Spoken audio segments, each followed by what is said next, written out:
मैं हमेशा से यह समझता हूँ कि आज के दुनिया में जो इंसान अगर किसी का अच्छाई पर ध्यान देगा तो वो हमेशा खुश रहेगा, और जो इंसान किसी का बुराई पर ध्यान देगा वो हमेशा दुखी रहेगा। क्योंकि अगर आप, ऐसा नहीं है कि बहुत मुश्किल काम है किसी इंसान को समझना। अगर आप उसे बारीकी से ऑब्ज़र्व करोगे, उसके एक एक एक्टिविटी को गौर करोगे, उसके बोली विचार सब पर गौर करोगे, थोड़ा टाइम स्पेंड करोगे, तो तुम्हें समझ में आने लगेगा कि वो इंसान कैसा है। जैसे कि बड़े बड़े एग्ज़ाम होते हैं और उसमें इंटरव्यू होते हैं आईएएस का, तो वहाँ पर भी तो अधिकारी बैठे रहते हैं जिसको सेलेक्ट करते हैं। वो अपने बोली के कम्युनिकेशन के माध्यम से ही उसे जज कर लेते हैं कि वो इंसान कितना बुरा सोचता है और कितना अच्छा सोचता है। पर आज के डेट में मैं क्या देख रहा हूँ कि रिश्ता में ईगो बहुत ज़्यादा हो रहा है। आदमी को अपना ईगो ही बहुत प्यार है, ईगो को बहुत प्यार करते हैं। वो चाहते हैं कि मेरा ईगो हमेशा मेंटेन रहे, क्योंकि उसे उन्हें इनसे उन्हें अच्छा मिलता है। लेकिन यही उन्हें बहुत बड़ा दर्द बाद में मिलेगा, मिलता भी है किसी को। प्रत्येक रिश्ते में ईगो को हमेशा साइड कर देना चाहिए। मेरा क्या नाम है कि यदि मैं किसी से अगर मैं बात कर रहा हूँ या कुछ अगर इंसान से कुछ दिक्कत है, तो मैं उनसे पूछ लूँगा कि क्या दिक्कत है। इसके लिए भी बहुत बड़ा पेशेंस चाहिए, धैर्य चाहिए। हाँ, ये धैर्य आपको दिखाना होगा। और मैं कोई भी रिश्ते की बात कर रहा हूँ, चाहे वो पति पत्नी का रिश्ता हो, चाहे माँ बेटा का रिश्ता हो, चाहे वो भाई बहन का रिश्ता हो, विश्वास का होना बहुत ज़रूरी है। क्योंकि अगर विश्वास अगर आपका डगमगाएगा, अगर विश्वास अगर आप कम रखोगे, तो उसमें हमेशा लड़ाई होगी विश्वास में। क्योंकि विश्वास ही ऐसा चीज़ है, जैसे कि अगर ये भगवान पर विश्वास करना सबसे मुश्किल काम है, बहुत मुश्किल काम है। और जो आदमी लास्ट तक भगवान पर विश्वास रखता है, सुख दुख को ये मेंटेन करते हुए, वो ही आदमी लास्ट तक जाता है, वही आदमी। लेकिन यहाँ पर तो विश्वास कोई करता ही नहीं है, चाहे वो रिश्ते में हो, खास करके भगवान पे हो। कुछ भी दुख होता है तुरंत भगवान को बोलने लगता है कि हे भगवान, आपने क्या किया मेरे साथ गलत हुआ। आप में कुछ नाम नाम उनका भगवान है, कोई भगवान नहीं है। तो ये गलत बात है। विश्वास बहुत बड़ा, विश्वास जताना भी सबसे बड़ा रिस्क है, और ये आपको रिस्क लेना पड़ेगा। अगर आप रिस्क नहीं लेंगे तो सबसे बड़ा रिस्क है ये। विश्वास हमेशा मेंटेन रखिए, खास करके भगवान पर तो विश्वास ज़रूर रखिए, क्योंकि भगवान हमेशा सबके साथ अच्छे करते हैं, गलत नहीं करते हैं। और कभी भी अगर पति पत्नी और माँ बाप या भाई बहन किसी में विश्वास रहेगा, तो मेरा ख्याल है कि कभी लड़ाई नहीं होगा, कभी लड़ाई झगड़ा नहीं होगा। ये चीज़ रिश्ते में हमेशा ईगो को साइड रखिए। जैसे अब किसी का कुछ भी शादी होता है या कुछ मनमुटाव होता है, तो दोनों के माँ बाप हम नहीं बात करेंगे, हम पहले नहीं बात करेंगे, जाने तो जो होगा देखा जाएगा। इससे रिश्ते में दरार आना शुरू होता है। बिना कुछ जाने आप किसी को गलत भला बुरा नहीं कर सकते। मैं हमेशा से एक चीज़ कहना चाहता हूँ कि अगर आप किसी में अच्छाई देखना चाहोगे उसे, तो हमेशा आपको समझ में आएगा वो इंसान कैसा है। लेकिन ये ज़माने में क्या है, सब मैं सभी के साथ 100 में 90 लोग क्या है, अगर आप में अगर 8 अच्छाई है 2 बुराई है, तो आपको बुरा बुरा बना देंगे।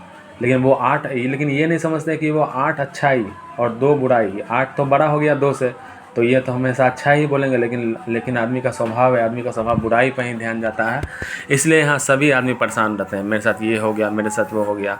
और एक और चीज़ मैंने ज़िंदगी में सीखा है कि आप कभी भी, बचपन से ही हमें सिखाया गया कंप्लेन करने का कोई चीज़ का, मेरे पास ये नहीं है, मेरे पास वो नहीं है, मुझे ये चीज़ नहीं मिला, मुझे वो चीज़ नहीं मिला। कंप्लेन करने से मैं बता दूँ, जिसका माइंड है बहुत ज़्यादा कमज़ोर हो जाता है।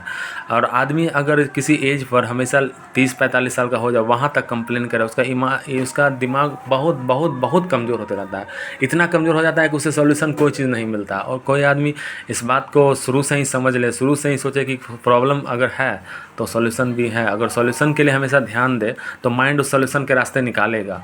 मैं संदीप सर का बहुत बड़ा फ़ैन हूँ। संदीप सर का कहना है, ये मुझे अच्छा लगा संदीप सर के बारे में। इनका कहना है कि अगर आपको कोई भी प्रॉब्लम है तो उसके जड़ पर जाना सीखें, उसके जड़ पर। जैसे मैं अपनी मम्मी को अगर मैं नहीं समझ पा रहा, मुझे डाउट है, तो मैं मम्मी के जड़ पर जाना चाहूँगा कि मम्मी को किस बात से मुझे ये दिक्कत है। चाहे मेरी पत्नी मुझे नहीं समझ रही है, तो पत्नी का क्या एग्जैक्ट पॉइंट मुझे समझना होगा, कि वो एक अंदर का एक पॉइंट पकड़ना पड़ेगा। अगर मैं वो उस पॉइंट को ठीक कर लूँ तो सब कुछ ठीक हो जाएगा। कोई भी चीज़ को जड़ से समझना चाहिए। कोई भी इंसान बुरा नहीं होता। लोग किसी को अगर भला भरा बुरा बना देते हैं, चाहे बुरा इंसान बोलते हैं। मेरे नज़र में बुरा इंसान क्यों, मैं यहाँ देख रहा हूँ क्या अपने भारत में, कि समझने का ये बहुत बड़ा लड़ाई है, कोई किसी को नहीं समझ पाता। और लोग ये क्यों नहीं सोचता है कि अगर मैं आपको नहीं समझ पा रहा हूँ तभी ना मैं आपको भला बुरा बोल रहा हूँ, चाहे कुछ भी बोल रहा हूँ। अगर मैं आपको समझ जाऊँ कि आप कितने अच्छे हैं तब तो बात ही ख़त्म लड़ाई झगड़ा का। तो मैं ये देख रहा हूँ कि किसी को समझने का बहुत बड़ा लड़ाई है, कोई किसी को नहीं समझ पाता है। एज भी मैटर, यहाँ एज भी हो जाता है 60 साल 50 साल, उसके बाद भी लोग किसी को नहीं समझ पाते कौन क्या है नहीं है। पहली बात है कि अगर किसी को आप समझना चाहिएगा तो उसके लिए हिम्मत चाहिए, उसके लिए आपको ईगो को साइड करना होगा। अगर ईगो को लाइएगा तो कभी आप समझ नहीं पाएगा, ठीक है। ईगो को आपको त्याग करना होगा करके उसके आपको बारीकी से समझना होगा। और मैं हमेशा ये समझता हूँ कि अगर आप हमेशा अच्छाई पर ध्यान देते हैं, किसी इंसान में अच्छाई देखते हैं तो आपको संसार स्वर्ग नज़र आता है। लेकिन आप किसी इंसान में अगर 90 अच्छाई है और उसका एक बुराई पर आप ध्यान दे रहे हैं और कह रहे ये है वो है, कंप्लेन कर रहे हैं, तो ये संसार भी आपको नर्क के समान लगेगा। हमेशा हम विश्वास बनाए रखें भगवान पे कि सब कुछ अच्छा होगा। और मैं हमेशा कहना चाह रहा हूँ कि ये कोई बहुत मुश्किल काम नहीं है कि इंसान को नहीं समझना। अगर आप उसके बारीकी से हर उसका व्यवहार और हर चीज़ एक एक एक्टिविटी पर ऑब्जर्व करेंगे, चाहे उसका पैसा का लेन देन हो चाहे कोई भी चीज़ हो, तो आपको बहुत कुछ समझ में आएगा कि वो इंसान कैसा है क्या है नहीं है। पैसे से इंसान का नेचर समझ में आता है। अगर इंसान को अगर 50 रुपया दो और उसे रिटर्निंग में मांगो कि मेरा पैसा कब लौटाएगा, और जितना वो डिले करता है, चाहे लेट से देता है, चाहे उस पर किचकिच करता है, उससे आपको समझ में आएगा कि इंसान का क्या स्वभाव है, क्या व्यक्तित्व है करके।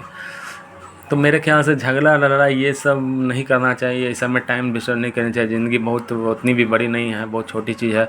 कब आदमी आज क्या चल जाए, आज चल जाए कल चल जाए कौन जानता है।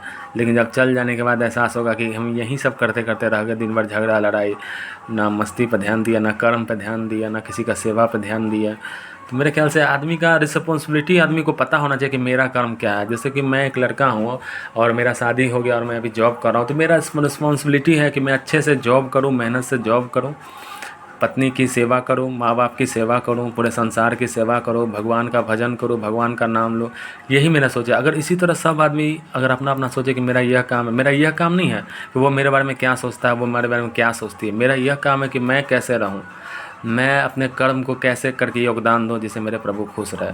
प्रत्येक आदमी जो होता है ये भगवान का अंश होता है, ये हर एक आदमी को समझना चाहिए। अगर मैं कितना भी पूजा कर लूँ और सामने वाला को दर्द दे रहा हूँ तो वो भगवान का भक्त को मैं दर्द दे रहा हूँ, जिसे हमको भगवान कभी माफ़ नहीं करेंगे। भगवान तो ये भी कहते हैं कि भगवान सब कुछ समझते हैं कौन इंसान क्या है नहीं है। अगर मैं बिना जाने समझे भगवान को कुछ भला बुरा बोल दूँ तो उतना भगवान को दर्द नहीं लगेगा, क्योंकि सब कुछ समझते हैं। लेकिन किसी अगर भक्त को मैं जानबूझ के उनके भक्त को अगर मैं चोट पहुंचा रहा हूँ तो भगवान मुझे कभी माफ़ नहीं करेंगे। और ये प्रकृति का नेचर ऐसा है कि अगर आप किसी के साथ गलत करेंगे तो ज़रूर आपके साथ गलत होगा।